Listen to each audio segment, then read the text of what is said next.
Good morning and welcome to this Civil Service College in Conversation. It is my pleasure to be here today live from St James's Park with Lord Maude of Horsham, Francis Maude, who has had a long and distinguished career in Parliament, an MP from 1983 almost continuously to 2015, a former minister at the Department for Trade and Industry, at the Treasury, the Foreign Office, and also at the Cabinet Office.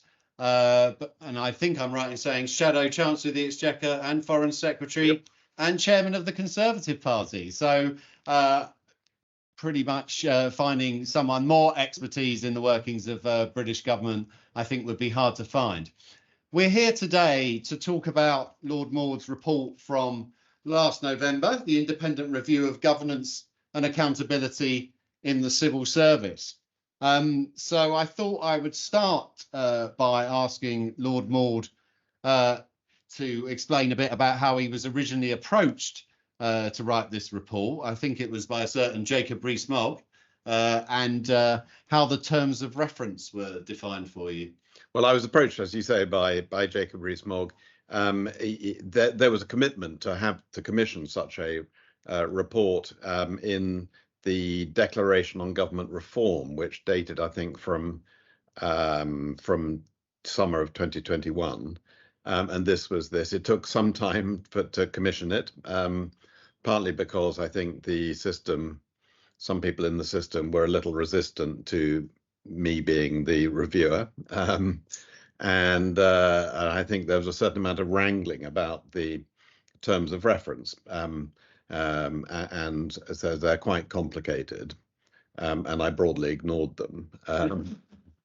I thought to take a broad approach to this, but there is, for example, the Treasury had apparently insisted on inserting a restriction to prevent me from looking at the accountability for the spending of public money, which I found a little eccentric, because, I mean, spending public money is one of the most important things that a government does, and the accountability for that should be it has to be done really, really well. So that was how it came about, and it was fascinating. It took much longer than I expected. I think originally it was expected to take months. So. Yeah, that's right. And because I thought I knew all the answers, and then the more time I spent on it, the more I read my way back into some of the history. Lots of further questions came up, and assumptions which I'd made, which turned out not to be correct, and assumptions which are generally made turned out not to be correct. So it was every time I kind of peeled off a layer and found the truth of what was happening, there was it raised more and more questions, and so it took a lot longer than I expected, but was completely fascinating. Were you given much resources to conduct the report? I was given a very good secretariat, small secretariat, only 3 people, but they were brilliant. Because it is a very comprehensive. I'm sure many of our viewers today have read the report, but with the annexes sort of getting 150 pages. So yeah, I know it is. Someone who read it said, "Francis, you've written War and Peace," and I said, "No, it's much more fun than War and Peace." Absolutely, for those of us interested in issues. Yeah. I mean, experience of these issues, and as a minister, what did you think? Coming into it. What would you say positively about the way the civil service is doing things at the moment? What are they getting right vis-a-vis accountability? And what do you think are its sort of major strengths as it currently currently exists? Yeah. I mean, I always differentiate, and even when I was Cabinet Office Minister responsible for the civil service, I always made a sharp differentiation between the civil service as an institution and civil servants. We have brilliant civil servants, some of the best in the world, but it is not the best civil service in the world by a long way. As an institution, it is deeply flawed. And what was so interesting, and what really got me going on all of this was reading through. I went back to the Fulton Committee report from 1968, 55 years previously. And then you read some of the more recent critiques. So I looked at what Kate Bingham had written about the civil service. She was a very distinguished private sector person brought in to lead very successfully the government's vaccine task force during COVID. And her reflections, what she found about the civil service, and it could have been the same same words often as the Fulton Committee report 55 years before. And so I started asking myself the question, why is it that some of the problems identified in the Fulton Committee in 1968, like churn, civil servants moving kind of often random and apparently unplanned away from job to job, the dominance of generalists, so the lack of specialist knowledge, the lack of interchange. I mean, the lack of sort of what they now call porosity, the sort of people coming in and out, and the readiness and the willingness of the civil service as an institution to benefit from the variety of experience that comes from people having done other things and worked in other environments, other cultures. When people come in from outside, the assumption is you're here to, you've been hired for a specific skill set, stay in your box, do that. We don't want to learn from what you might have gained from working in another organization with a different culture. And that lack of that sort of insulation from the outside world was identified at Fulton, and it's been identified before Fulton, and it's still a problem. And it's a very, very hard problem to solve. But so my question was, why is it when everyone accepts that this is a problem, everyone says that this needs to change, it's not controversial, there's no politics in this, there's no kind of ideology, it's just a failing as an institution, and everyone says, yes, we need to change it, but it doesn't change. Or if there are minor changes made, it regresses. And so the question I set myself really was, why is that? And the answer is, the first answer is there's no one in charge. The head of the civil service is not in reality the head of the civil service, because he, and it always has been he up till now, has no authority, hasn't been given a delegated authority to manage the civil service and to lead it. And so your first problem is there's no one in charge, and that's not a new phenomenon. I discovered this treatise written back in 1921, so more than 100 years ago, by a business person who'd been brought into government as an irregular during the First World War, and he served in the Treasury, and he was so shocked by what he found, he wrote this thing called A Reform for the Civil Service in 1921, and one of his principal findings was there's no one in charge. There's nothing like you would find in a business where there's he said, a board of directors, no one in charge. So the first thing is you have to have someone in charge, a dedicated full-time head of the civil service, who is not doubling up as as cabinet secretary, but who is clearly given the proper authority to drive change and to be responsible for the organizational health of the institution. And to do that, you have to be able to separate out the business of the government of the day, for which the civil service must be accountable directly to ministers who represent the elected government. But you have to separate that from what I call the stewardship obligation, which has to kind of transcend the lifetime of a government or a parliament. And where, again, there's no politics, no ideology, and that's about capability. It's about the culture and the organizational health generally, and about the implementation of agreed reforms, uncontroversial reforms. And that has to be the responsibility of the head of the civil service, who has to be held accountable for that, other than to ministers. Because, the textbook will say, well, of course, ministers, civil servants are accountable to ministers. I am better qualified than anyone to say that for the organizational health, for the stewardship obligation, being accountable to a minister is not enough, because I was that minister for 5 years, much longer than anyone else has ever done it. Yeah, absolutely. Much longer than anyone else has done it in any kind of recent history. I was experienced, senior, I had political clout, I knew what I was doing, and we did get some changes done, but they weren't sustained. And a lot of it regressed after I left. And so you have to have some ability for the head of the civil service's responsibility for the stewardship obligation to be held accountable outside and in a much more transparent way. And I've said we have a civil service commission. It can be beefed up. You don't need to change the law to do that.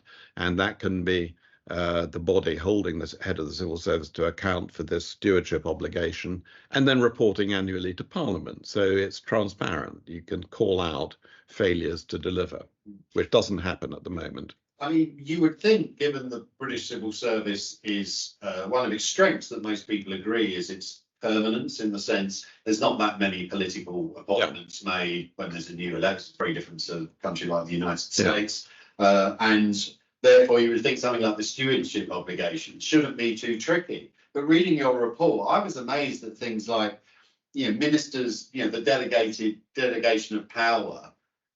They don't even see the letters, or they're not made public. Or with things like arm's length bodies, no one's really sure how many there are, or what their accountability, absolutely, who's in charge of them, which is extraordinary when you think about it. I'm just going to stop for a moment and say, as my colleague Ben has said in the chat, if you have any questions, please do type away. And once I've asked Lord Maude a few more questions, we will get on to those. You've mentioned previous attempts at writing reports such as yours, but I think you yourself did one in 2012, the Civil Service Reform Plan. Yeah. I mean, how much of that did you feel had been got round to by the time you came to write another report 10 plus years later? Some of it got implemented. I mean, some things, and some have remained in place. I mean, so the things we did that have remained in place, for example, we put in place a requirement that permanent secretaries, the top civil servants, will be appointed for a 5-year fixed term. That had actually been announced by Tony Blair as Prime Minister back in 2004, and it just didn't happen. He announced that all senior civil servants, so the top kind of 3 or 4 tiers of the civil service, would all be appointed in future for a 4-year fixed term, and it simply didn't happen. So we then introduced an absolute requirement that permanent secretaries would be appointed for a 5-year fixed term, and that's still in place. The other big change we made was to move towards what we call the functional model for the cross-cutting functions that run across government. So procurement, commercial procurement, IT and digital, HR, projects, the oversight of major projects. It should include financial management, but that wasn't in our control. That was under the Treasury. So in the functional model, these disciplines, these technical disciplines, which are recognizably the same wherever you find them in government, typically in a government, they're sliced up in the silos. And so the capability is scattered and dispersed, and it's too difficult to have one place where you've got a real hardcore critical mass of capability, of top-end capability. And we started to introduce that. So we set up GDS, Government Digital Service, which was that high-end capability, the Major Projects Authority, the Crown Commercial Service, a commercial function, which all of these have oversight of the function across the whole of government, and has improved capability very considerably. The mandate of the central functions has in every case become weakened since I left, because there is a resistance to these functions being driven and led from the centre, which is a great pity. But the capability nonetheless is still much greater than it was for when I came into government in 2010. But there is always this tendency, which is one of the concerns I had, for things to regress back to the status quo. Yes, I mean, also we talked a moment ago about splitting the role of cabinet secretary and head of the civil service, which I know from the launch of the IFG's report yesterday, not everyone is entirely, reminded us yesterday there is some concern about that, partly to do with the fact the Cabinet Secretary is so obviously close to the Prime Minister of the day, sees them all the time. But I think back in the early days of the coalition government, the late great Lord Bob Kerslake performed the role of head of the civil service, separate from the role of Cabinet Secretary. Have you had a time to sort of reflect on why that experiment didn't endure, didn't work particularly well? Yes, we set it up wrong. I mean, I wasn't involved in setting it. I was involved in selecting Bob, who I rated very highly, and he was a proper change maker. He was from outside the system, and was capable of driving change. The problem was he was told, well, two problems. First of all, he was told you won't be able to get anything done unless you're also permanent secretary of your own department. And he insisted on doing that. And he continued as a part-time permanent secretary of what was then the Department of Communities and Local Government. And that was a bit of a comfort zone for him.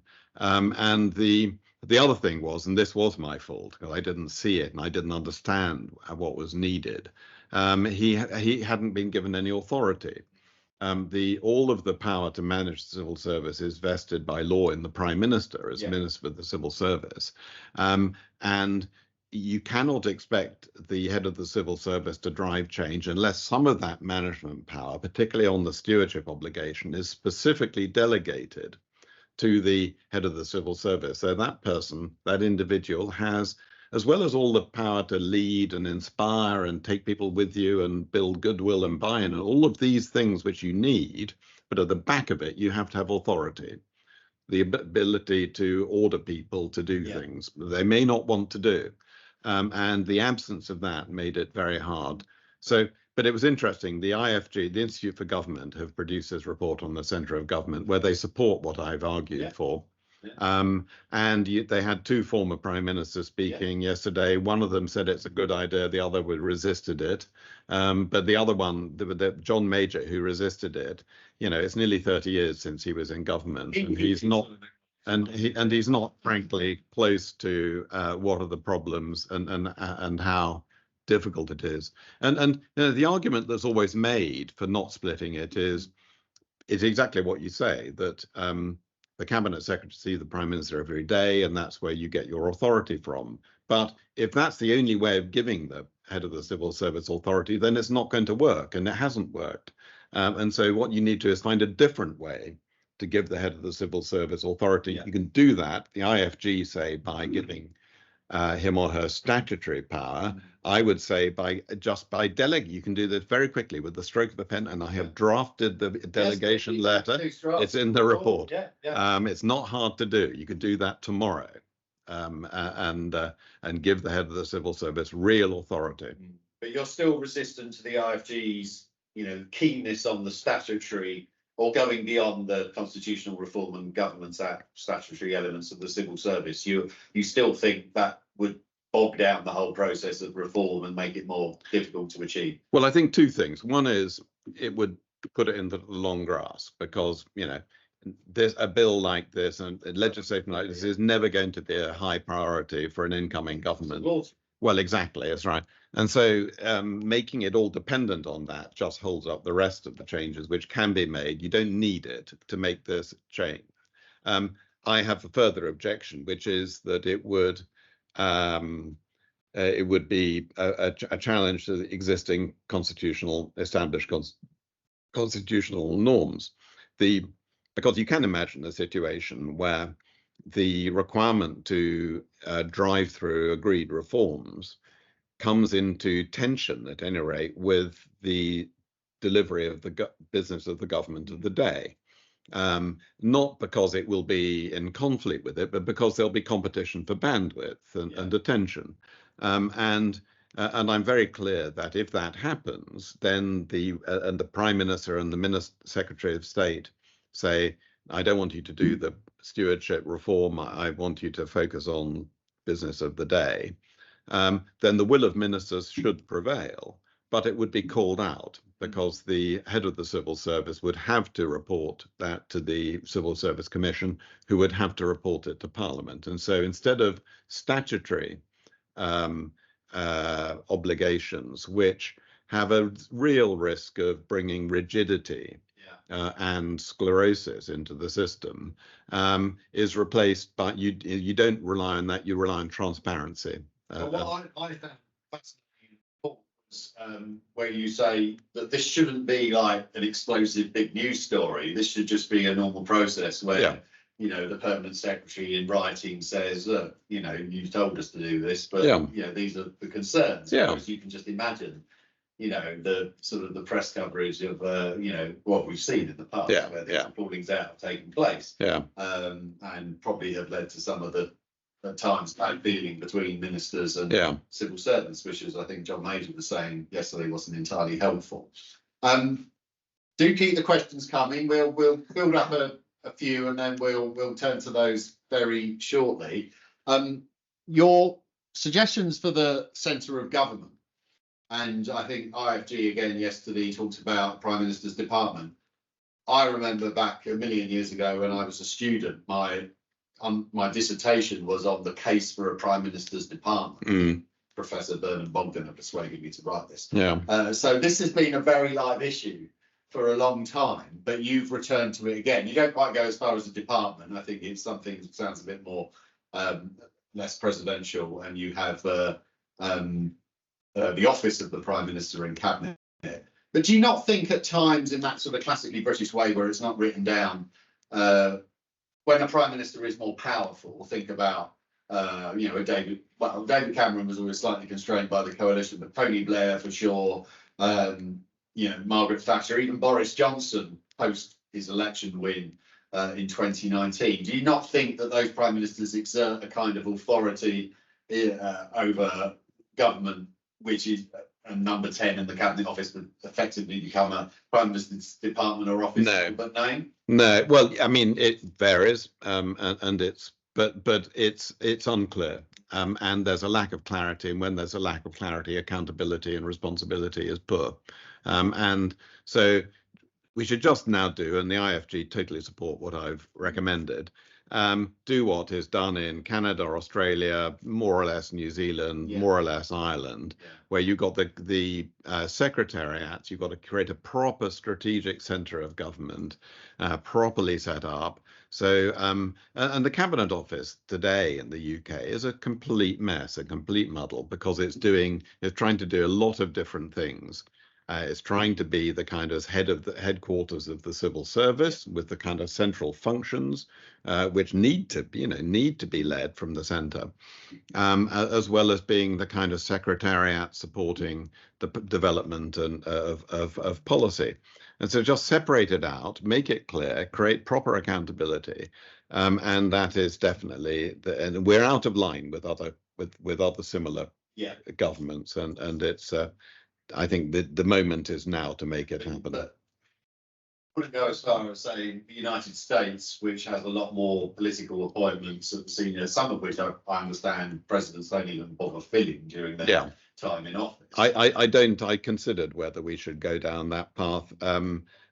We don't need to. The benefits of continuity, we don't always get the benefits of continuity because of the churn, people moving on. So some of that continuity benefits are lost, and we should regain that.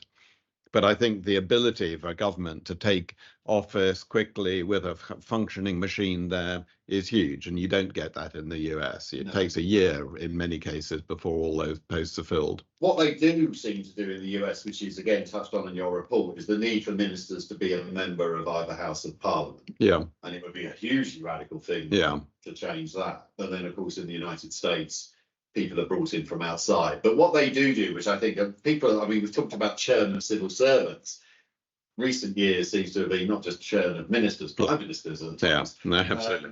And of course, in the States, it's often the case the president appoints the cabinet, which is half the size of the British cabinet, and they stay in post pretty much the full term. Some of them will do 2 terms with the president, some just 1. And they also often have that, you talk about matching ministers' skill sets to their departments. Again, not something I think any party particularly takes into account, other than in exceptional cases at the moment. So there are probably things Britain could learn from that system there, but I totally accept why you would focus on other Westminster-style parliamentary systems. Do you have a particular favourite from the countries you listed who get it right? Or I think Ireland have got it right. I think, you know, one of the things I recommend is creating a split finance ministry. So you create a separate budget ministry. In my case, you combine it with the leadership of the management of the civil service and the cross-cutting function, bring it all together in an office or department of budget and management. And again, every other country that has a similar system to us, Canada, Australia, Ireland, New Zealand, it's a bit different, but all of those three have created split a separate budget ministry, and none of them have contemplated, as far as I'm aware, going back. And so that, you know, I mean, one of the things that occurs to you is doing workforce planning for the British Civil Service is impossible to do, because you've got responsibility for size, shape, capability, composition in one place in the Cabinet Office, and pay is in another place, controlled by the Treasury. Well, the idea that you can do effective workforce planning where those things are dealt with separately, when a year or two ago, when the then government was committing itself to cut the size of the civil service, my advice was sought by the Cabinet Office Minister, and quite completely separately, by the Chief Secretary to the Treasury, who's effectively the Budget Minister. Totally different people in the room, and you know, they both wanted advice on how to make this happen, and you can't possibly do it if you're dealing with these things separately. No, absolutely. I mean, I think in your proposals for the Office of Budget and Management, you've effectively, the Chief Secretary to the Treasury position would be switched over to. Yeah, well, it would be a kind of combination of the job I did as Minister for the Cabinet Office, together with the Chief Secretary. Yeah, I mean, would you have sort of the Chief of Staff to the Prime Minister, who you suggest should be a member of the House of Lords, and would run the Prime Minister's effectively day-to-day running of the Prime Minister's office and cabinet? So they would be, I'm thinking about accountability lines here. So obviously you would still have accountability to either house through these heads of these new departments. Yeah, but I mean, in my version, you would have a minister who's Prime Minister's Chief of Staff, a House of Lords minister, but in reality, the Prime Minister is always going to be responsible for what happens in the office and department of the Prime Minister and Cabinet. The Institute for Government's version is you have a second cabinet who is effectively Deputy Prime Minister. Yes. Who is both senior First Secretary of State. Yeah, and there's you know, you can do this in lots of different ways. The thing we all agree on is that it isn't working at the moment. And it's set up to fail at the moment. And you know, I think my version is better, but because I think if you have a deputy who is effectively Deputy Prime Minister, who is in the House of Commons, there's always that anxiety about, is that person a competitor with the Prime Minister? Whereas in the House of Lords, it's quite clear then they're not distracted by, you know, the demands of a constituency, B, they're plainly not a competitor. And so that's, I think, more elegant. But, you know, you can do this lots of different ways. I mean, just as the sort of list of, you know, you go on Wikipedia and look for a list of British deputy prime ministers, it's sort of stop and start. Yeah. Same with first secretaries of state. Yeah. If you sort of establish that office as effectively, you know, a very senior minister with these responsibilities, but who isn't a political rival, isn't or isn't, you know, trying to get, you know, the boss's job, then that could be a very, very, you know, I can see a very effective way to do it. Yeah. I just wanted to turn, before I turn to some of our viewers' questions, a question about ministerial appointments. And obviously, we talked a bit about the politicisation and one of the strengths of the UK system being that we don't have that. But you have called for a bit more ministerial involvement. how would that be sort of constrained to ensure, under your vision, to ensure against politicisation of the civil service?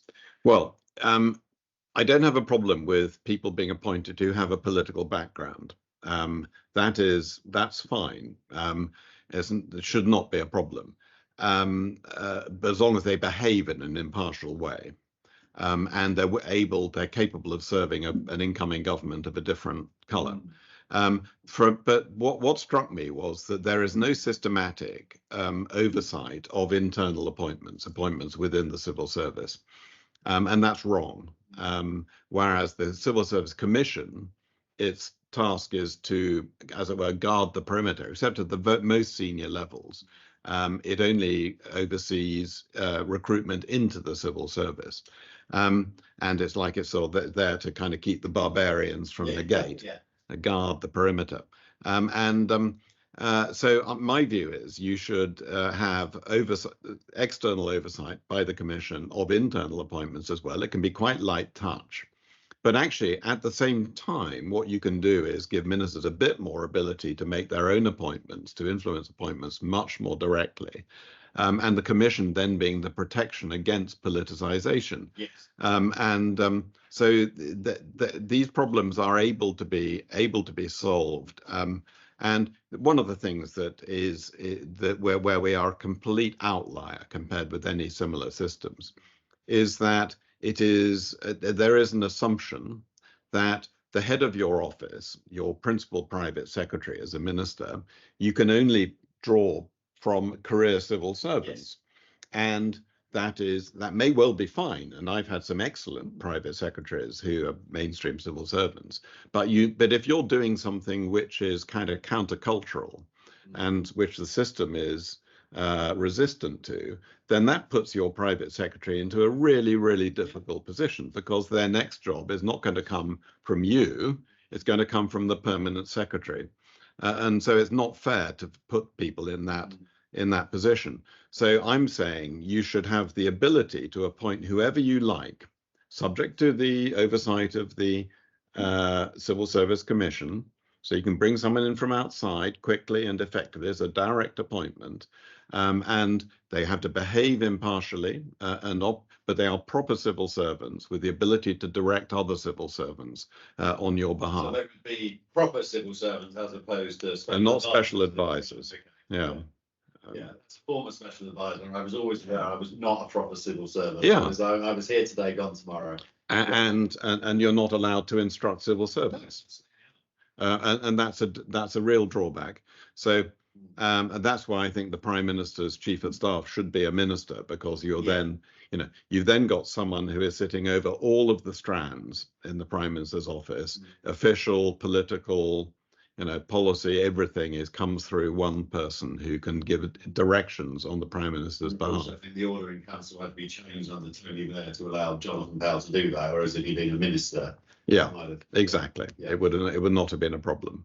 No, of course. I mean, and you also talk a bit, about not just the recruitment of officials and having a sort of ministerial chief of staff that they have a say in appointing. You even touch on, I mentioned a moment ago, I used to have the privilege of being a special advisor, about a more rigorous process for their appointment. I was always very conscious in that role that I was surrounded by brilliant civil servants and a principal private secretary who had been through all this training and passed exams, and whereas I was given a job on the basis of knowing so and so who knew so and had a cup of tea with them, and we got on, and they thought I could be useful. And next minute I'm a special advisor in the government. Which I don't think that story, I don't think it's any big news or revelation revealing that, but it would be quite a very different process to have, what sort of formal process would you envisage? Well, not very much. I mean, it isn't so much a more formal process for selection.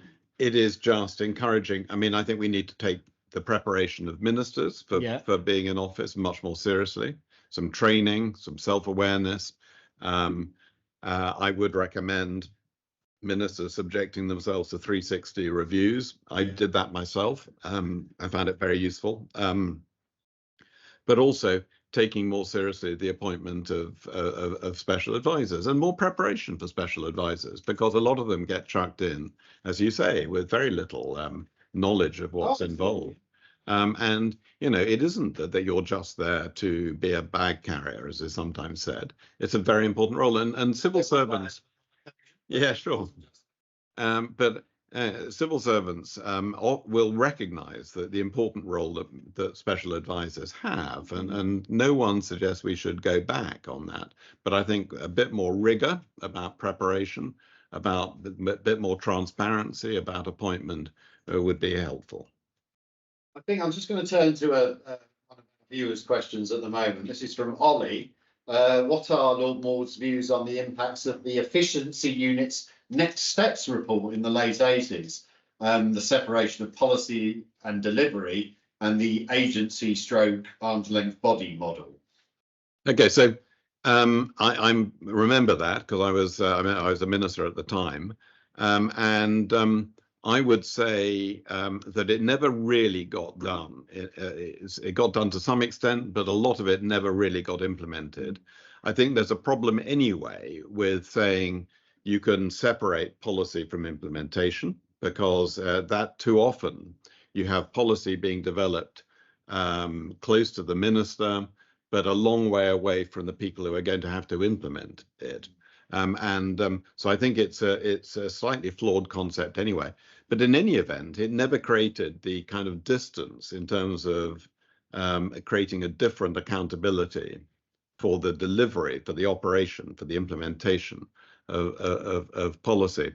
I mean, one of the things that seems to me clear is that we now have much stronger boards in ministries, in departments, and the chair of the board of an executive agency should, it seems to me, clearly be someone who is also on the board of the department, to kind of create a link that isn't just the link that comes through officials. Just as a supplementary from Ollie, why have the ALBs that have succeeded, such as the Passport Office, been successful, and why have others less so? At the end of it, it's all down to having the right leadership, the right capability, and the right authority, being empowered to do things. We have some great people in government, and quite often good people brought in from outside, and too often they're frustrated because they aren't given the freedom to make things happen. So one of the reasons behind the Next Steps agencies was to give those agencies more freedom from civil service constraints to be able to operate in a more kind of private sector agile way. But the Treasury never gave them that freedom. And so you didn't get the benefits. You got the disadvantage of separating implementation from policy, creating too big a gap, without actually creating the freedoms that could have enabled them to operate much more effectively. And of course, the Treasury, I mean, one of your, you've looked at different roles, and I think you've recommended that the first Civil Service Commissioner become a full-time role. Close, you know, with a pay commensurate to other sort of equivalent roles in the civil service. But I don't know if you slip that one past the terms of reference of the report, because obviously the Treasury didn't particularly want you to address the issue of pay in the civil service. And I haven't, because it's out. I mean, easy answer. Well, there's no easy answer, but the thing you have to do is deal with it in the same place, and as all the decisions around shape, size, capability, and composition, because they are absolutely inextricably linked. You know, most people who look at our civil service say it could be considerably smaller, but it probably needs more flexibility on pay. So you could save a lot of money, have the civil servants who need to be paid, who should be paid more, better paid, and have the whole thing work more effectively. But if the two things are wholly separately dealt with in government, that's not going to happen.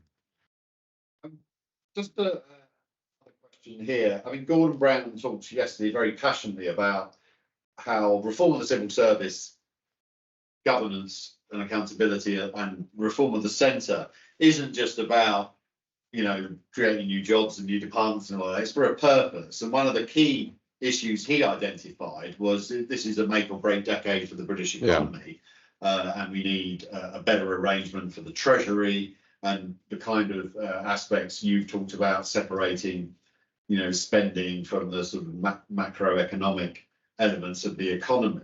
But then there's also another big issue confronting the country and the world in the climate crisis. And a question we've got from Ben is, how does the civil service need to reform to be able to respond sufficiently to the climate crisis, which threatens the nation's security, food supplies, economy, and social stability, etc.? Yeah. Well, look, we have the Treasury's theology is based on silos. We give a budget to a department, to a ministry. They're accountable to their minister, who's accountable to Parliament, and the permanent secretary is accountable to the Public Accounts Committee for the discharge, for spending the money. And because of that kind of silo approach, where the money budget is allocated to a silo, it's very hard to create cross-cutting missions. And the Treasury have agreed to some tiny, minuscule cross-cutting programs, but it's very much at the outer margins of the operation of government. And so what then tends to happen is, when you have a need like net zero, or like kind of reducing poverty, or like homelessness, which aren't the responsibility of one government, what you tend, and this is a big priority for the government, what tends to happen is prime ministers move the boundaries of departments around to try and kind of get more into one place. But it's never going to work. The idea that you can have in one ministry everything that is to do with the delivery of net zero is just ridiculous. And so what you've got to do, and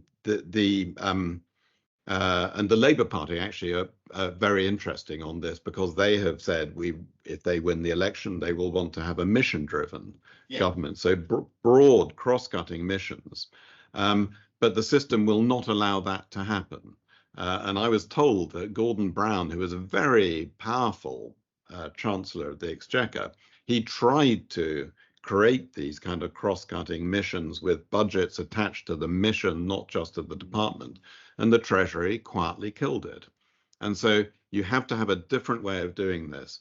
And in my model, if you kind of take public expenditure out of the Treasury, brigade it together with the cross-cutting functions through which the money gets spent, procurement, HR, financial management, IT and digital projects, then you've got a much better chance of creating these cross-cutting, program-driven, mission-driven approaches to government. But the system as it's a moment stands in the way of that happening.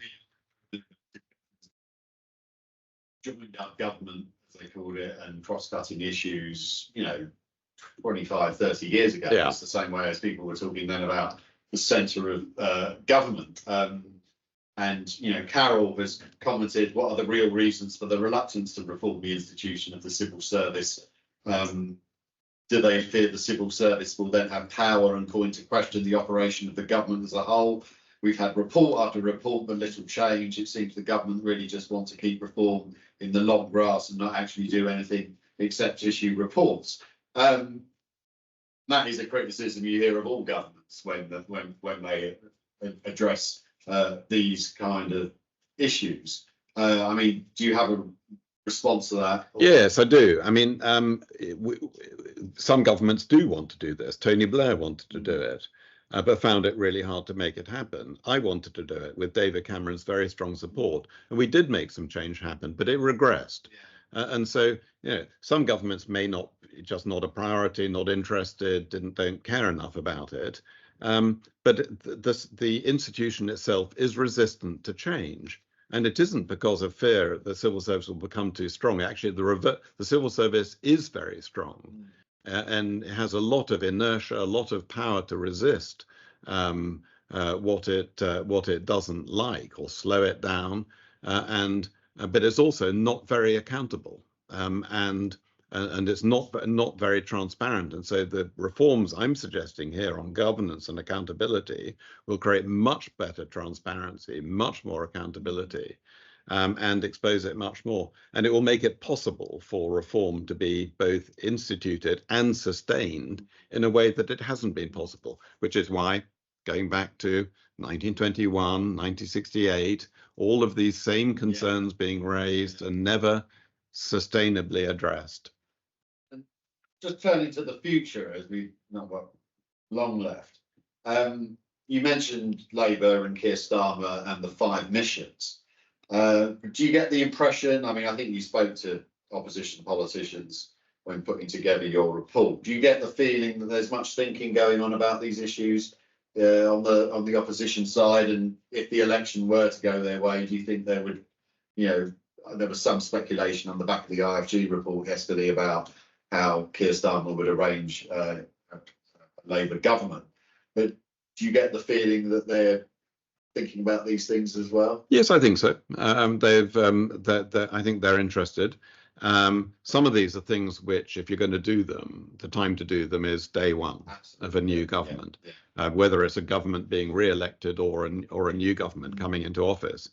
I don't sense any particular interest in the Conservative Party in doing that, the current government in doing that, but I do sense some interest in the Labour Party, and that would be the time to do it. Yeah, absolutely. Yeah. Gordon Brown. And Tony Blair, if he'd been there, would have been even more robust than Gordon Brown was. Yeah. I mean, I suppose progress before a general election is unlikely. No, absolutely. Progress on anything is difficult in the months before for a general election, especially an issue like this. So, I mean, do you get the impression that the response to your report, which obviously took a lot longer than the government originally envisaged, they haven't sort of been knocking at your door? No. Implementing. No, not been remotely interested. Who knows, and the minister get revived under either a re-elected Prime Minister Sunak or a new Prime Minister. Yeah, might do. Starmer. But I comfort myself with the reflection that the Northcote Trevelyan, I'm not saying what I did is comparable to that, but it was published in, the Northcote Trevelyan report was published in 1854. Yeah. It got implemented in 1870, so 16 years later. So there may be a long gestation period for these kinds of reforms. And a lot of the Fulton Committee report was never implemented. Yeah. You actually have it's from unknown, but it's not a dodgy question, so I'll read it out. You speak eloquently about the leadership, particularly on the segregation of the day-to-day and strategic work of the civil service. However, we do not have an enclave for incubating ideas, which, though challenging, must be separated from the BAU work.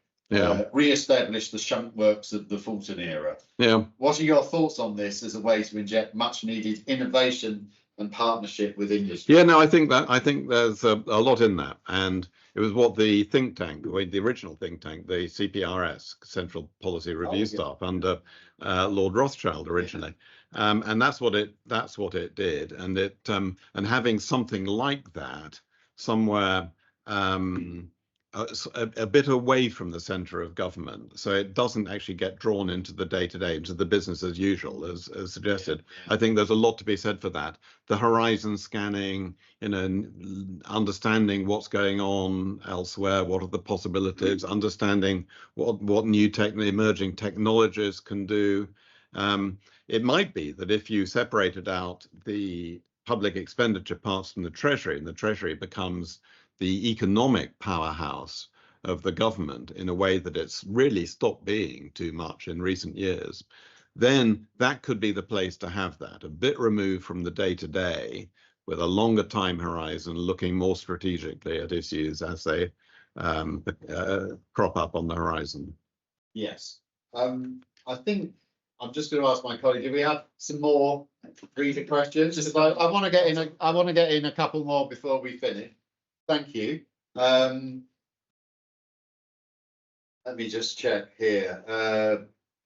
From Bronwyn, do you believe that the overall lack of transparency and arguably accountability from the senior civil servants have potentially contributed to the toxic working culture whereby various departments across the civil service are currently facing? And I think this is what Sir John Major alluded to yesterday with some of the criticisms of civil servants by ministers.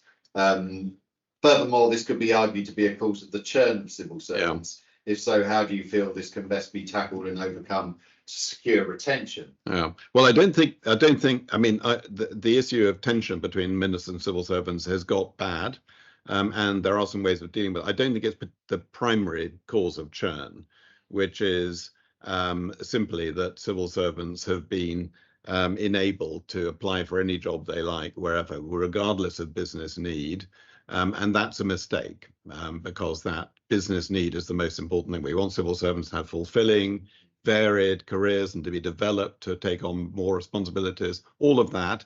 But business need is the priority, must always be, and that hasn't been the case. So how do you deal with the tensions? First of all, ministers need to be more self-aware and better prepared, and I've got a chapter on that with some reflections on that. And I would say, people don't always know what effect they have on people, and so 360 reviews can be incredibly helpful from that point of view. Self-awareness is crucial, and better preparation in how to deal with civil servants. But the reverse is the case as well, and too often civil servants are thrown into contact with ministers without really understanding what the pressures are on ministers, the time pressures, the work pressures, the 18-hour days that often dominate your life, and you're familiar with that, you've seen that. So I think much better preparation for understanding what the relationship is, and then better safety valves if things are getting difficult.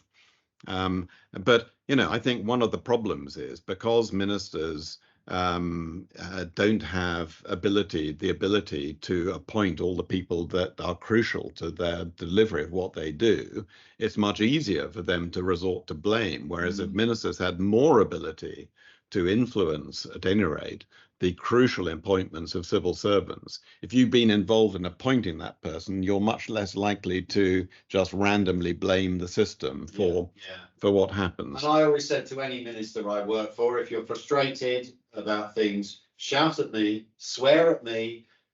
I'd rather you didn't throw things at me. If you're going to throw things at a member of your staff, do it to the special advisor. Do not do it to the officials. Because I will. My tolerance levels are probably high. It's a different sort of relationship. It is a different relationship. Which leads me to a question from Victoria. How would, talking about ministers bringing people in as their chiefs of staff from outside and their appointment, how would them being a proper civil servant brought in by individual minister be different in practice from the special advisor, which we all know is appointed personally already? If it's considered inappropriate for special advisors to be able to direct civil servants, why would it be appropriate for that kind of appointee to do so, and what kind of checks and balances would be required? Okay, so the first check and balance is the appointment would be overseen by the Civil Service Commission, and it would be a clear obligation to operate according to the Civil Service Code, including impartiality. But I think it is other similar countries to ours regarded as deeply eccentric that the minister cannot have someone in charge of his or her own office as the principal conduit for giving direction to officials in their department or their ministry of their own choice, and that is deeply eccentric. And we ought to be able to make this work. It really is not beyond the wit of man to make this work. No, you would have a different kind of contract understanding of the minister, different kind of code of conduct you have to abide by, and there was always very much a difference. Ministers are politicians, and it was always clear as a special advisor what you were allowed to do that the officials were. And I always saw that, where people used to moan about stagflation and the politicisation of the civil service, I always used to think actually special advisors are protecting civil servants, because if the minister comes in and says, can someone phone party headquarters about that visit to, But what I'm recommending here is actually much more restrained than what is the case, for example, in Australia, where you can appoint a chief of staff. They are a civil servant able to give direction to other civil servants, but they're also able to operate on a party political basis, which I'm not saying. I'm saying very specifically that should be out of order. And then one last question from Ollie. Do you think there's an issue with a lack of performance-related promotion within teams in the civil service? And if so, do you think that this is an issue that is likely to be resolved? Yes and no. So yes, there is a problem with it, because no, I don't think it's particularly likely to be resolved quickly. But it goes back to the point I was making about the lack of external scrutiny of internal appointments. There is no systematic scrutiny other than by the civil servants themselves. And too often I hear civil servants saying, actually, the appointments are not always made on a merit basis. Often there's favoritism. And of course, Northcote Trevelyan was initially not about impartiality, political impartiality. It was about removing patronage and nepotism and favoritism. And there often is. People, civil service leaders often have their own gangs of people who are kind of their posse, if you like. And I favour more external scrutiny and auditing of internal appointments to make sure that it is on a merit basis. Yes, I mean, just as a politician, minister may have people in their orbit that, oh, well, when I'm minister for so-and-so, you could be my special advisor, which you hear about. Someone moves up from being a parliamentary researcher to a government departmental span. Civil servants might have the same orbit, just of, impartial civil servants. Absolutely. No, they do. I can't resist asking this question, given your membership of the place and my having spent many happy years working there.